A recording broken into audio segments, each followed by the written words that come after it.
اعوذ باللہ من الشیطان الرجیم، بسم اللہ الرحمن الرحیم۔ تمام دیکھنے اور سننے والوں کو السلام علیکم ورحمۃ اللہ وبرکاتہ۔ ہمیں کسی کے حق کو نہیں مارنا چاہیے۔ جو کسی کا اگر حق ہے اس کو اس کا حق دینا چاہیے، کسی کے حق پہ قبضہ نہیں کرنا چاہیے۔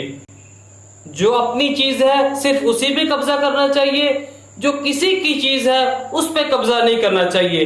اگر ہم کسی پہ قبضہ کریں گے تو پھر قیامت کے دن ہمیں اس کا حساب دینا پڑے گا۔ حضور صلی اللہ تعالی علیہ وآلہ وسلم نے ارشاد فرمایا کہ قیامت کے دن بے سینگ بکری کو سینگ والی بکری سے بھی بدلہ دلوایا جائے گا۔ ہمیں کسی کے حق کو نہیں مارنا چاہیے، ہمیں کسی کی کسی چیز پہ بھی قبضہ نہیں کرنا چاہیے۔ جو کسی کی چیز ہے وہ اسی کی ہی ہے، ہمیں اس پہ قبضہ نہیں کرنا چاہیے۔ اگر ہم کسی کی زمین پہ قبضہ کر لیں، اگر ایک بالشت ہی زمین پہ قبضہ کر لیں، قیامت کے دن ہمیں اس کا بھی حساب دینا پڑے گا۔